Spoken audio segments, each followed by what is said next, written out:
Have recently heard that the Trump administration announced that the Cartel of the Suns, the Venezuelan cartel that's bringing drugs into the United States, is now designated as a foreign terrorist group. What you might not know is the Cartel of the Suns, that is claimed to be bringing drugs from Venezuela into the United States, was actually created by the CIA. Take a listen to this. A ton of cocaine, pure cocaine worth hundreds of millions, is smuggled into the United States. Sound familiar? Not the way this ton of cocaine got here. According to what the former head of the Drug Enforcement Administration told Mike Wallace, this drug shipment got here courtesy of what he calls drug trafficking by the CIA in partnership with the Venezuelan National Guard. While rumors of CIA involvement in drug trafficking have circulated for years, no one in the U.S. government has ever before publicly charged the CIA with this kind of wrongdoing. And it's not the kind of accusation anyone in government would make without thinking long and hard. Let me understand what you're saying. A ton of cocaine was smuggled into the United States of America by the Venezuelan National Guard?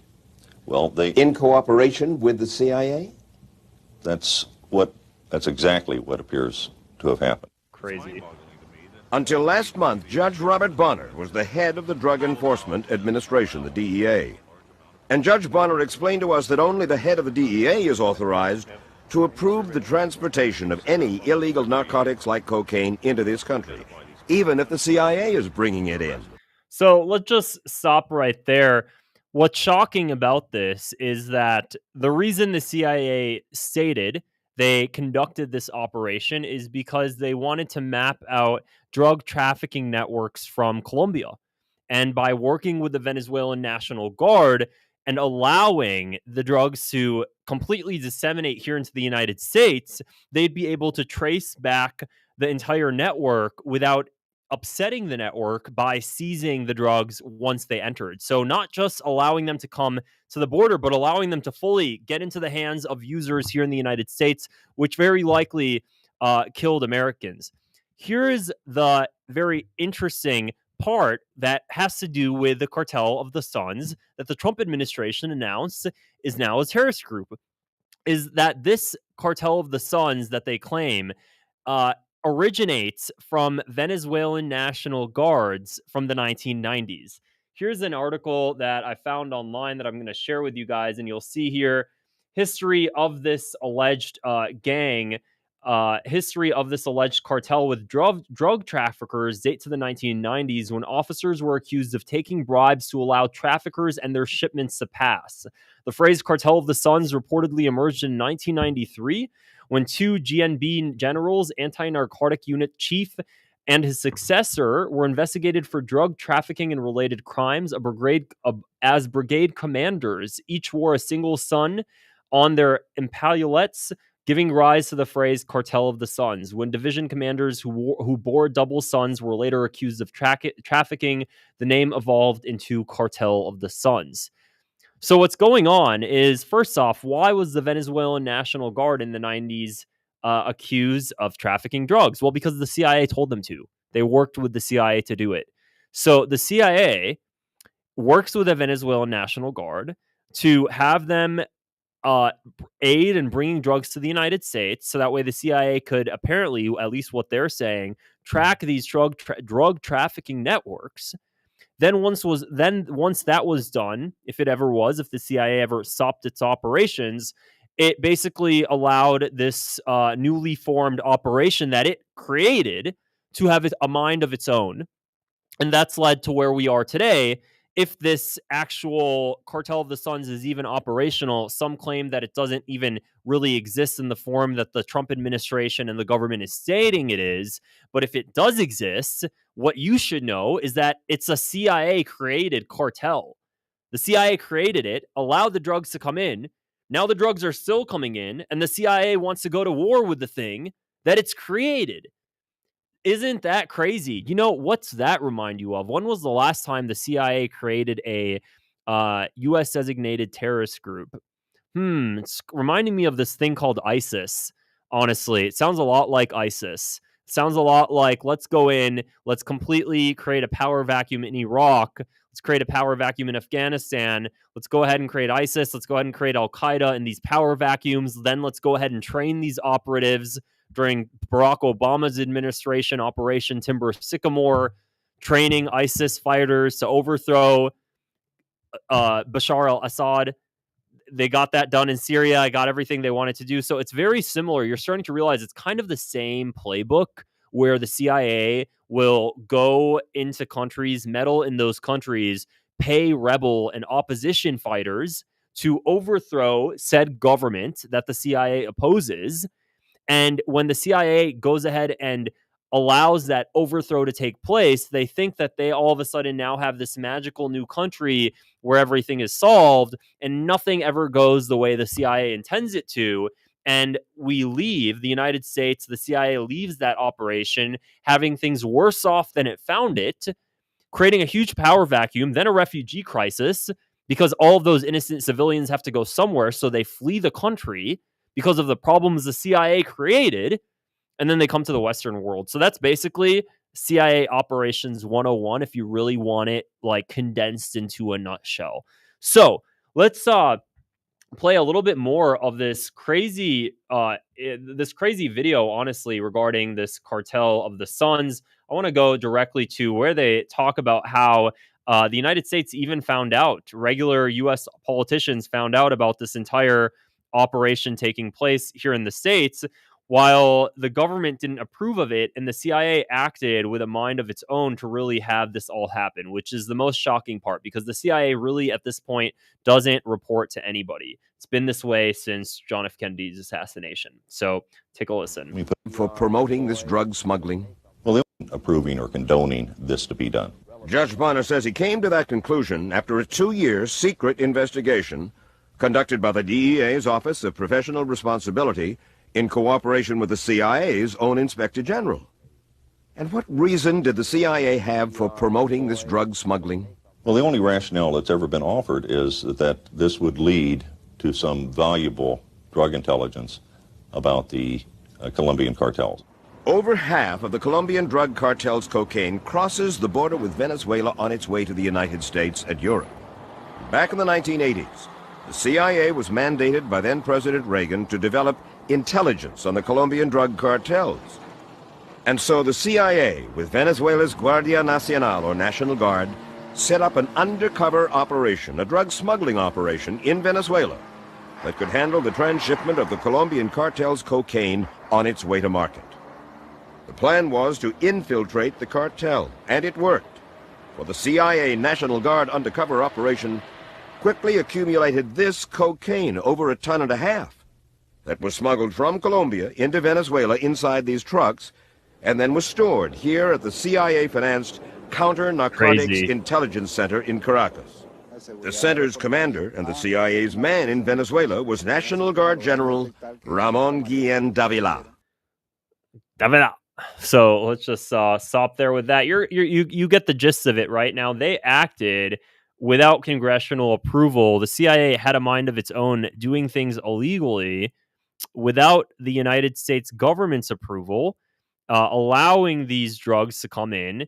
U.S. taxpayer dollars allowed drugs to come into the United States and kill Americans for the supposed goal of being able to learn about and crack these drug trafficking networks, which didn't seem to happen. The thing seemed to be a failure, even though they allege that it was successful. That was really not the case. And take a listen to this clip here. This is pretty interesting as well. And the Guardia Nacional wanted to let cocaine go on into the traffic without doing anything. They wanted to let it come up to the United States, no surveillance, no nothing. In other words, you weren't going to stop them in Miami or Houston or wherever.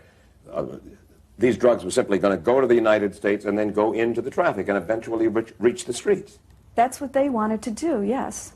And we had very, very lengthy discussions where I told them what the U.S. law was and the fact that we could not do this. So here you got Jim Campbell, chief of station, who knows about this. Mark McFarland, CIA officer, knows about this, and are stimulating this business of sending what are uncontrolled deliveries of drugs, smuggling drugs into the United States, right? Right. Why in the world would they want to do that? as they explained to me, that this would enable them to gain the traffickers' confidence, keep their informant cool, and it would result in future seizures of larger quantities of drugs. And also they hope to, I guess they thought they were going to get Pablo Escobar at the scene of the crime or something, which I found personally ludicrous. So let's stop there. Take a look at this Washington Post article that I was able to find. This article is from 1993. Let me see if you can share my screen there. U.S. probes narcotics unit funded by the CIA. Well. The Justice Department is investigating allegations that top officers of Special Venezuelan Anti-Drug Unit funded by the Central Intelligence Agency smuggled more than 2,000 pounds of cocaine into the United States with the knowledge of CIA officials in 1990 and 1991, according to sources familiar with the probe. This is absolutely crazy. So, the department's inquiry has established that two CIA officers based in Caracas, Venezuela, tactically approved at least some of the drug shipments, believing they were part of a legitimate undercover investigation by the Venezuelan anti-drug squad. But in what one law enforcement source described as the worst breakdown in communications since the CIA became involved in anti-drug intelligence in the 1980s, U.S. law enforcement agencies were never informed about the shipments entering the country. Federal investigators since have determined the ultimate beneficiary was actually an arm of Colombia's Medellin cartel headed by fugitive trafficker Pablo Escobar. Crazy. A CIA spokesperson said that a CIA inspector's general investigation found there was no evidence of criminal wrongdoing by any CIA officials. Wait a second. Let me reread that. A CIA spokesperson said yesterday that a CIA inspector general's investigation. So the CIA invested themselves and determined that they didn't do anything wrong. Is that literally what this line says? Guys, I'm not kidding. That's exactly what that line says. The CIA spokesperson said yesterday that a CIA inspector general's investigation found there was no criminal wrongdoing of the CIA. It's like when you read an article by Israel where they say the IDF concluded the IDF did no wrongdoing. What? But apparently that's enough for people reading the Washington Post to be like, okay, this is fine. The probe did turn up instances of bad judgment and poor management on the part of some CIA officers involved, and appropriate disciplinary action followed. Of course, that's really it. That's all they really want to say there. One of the CIA officers assigned to work on drug intelligence has resigned under pressure. The CIA Caracas station chief, whose identity has not been disclosed, also was disciplined and has since retired. Crazy, guys. Crazy stuff. So now fast forward till today, the CIA conducted this operation and they created this network with the Venezuelan National Guard. And this is what people need to understand, is that when the CIA does something, it's an incredibly intelligent agency, and at the same time, it's also really good at just leaving huge, like an explosion of chaos behind it once it leaves a place. So it creates a drug trafficking network with the Venezuelan National Guard, and then what? It thinks that when its operation and its use for the National Guard is done, and they don't need the drugs anymore to assess this traffic, the network's just going to drop. It spent all of this time and resources creating this network with the Venezuelan National Guard, and then they think the Venezuelans are just going to stop helping? Absolutely not. So what happens is the CIA conducts its operation, does what it needs to do, and then it apparently dips. And when it dips, the resources and infrastructure that it created are still viable. They don't just completely disappear. And now you have something that's taken on a mind of its own that was created and manufactured by the CIA, now doing its own thing as this quasi-cartel that has now a leader and its own structure and its own governance that the CIA has influence over. And it becomes this kind of big mashup. Same thing with ISIS. Same thing with Al-Qaeda.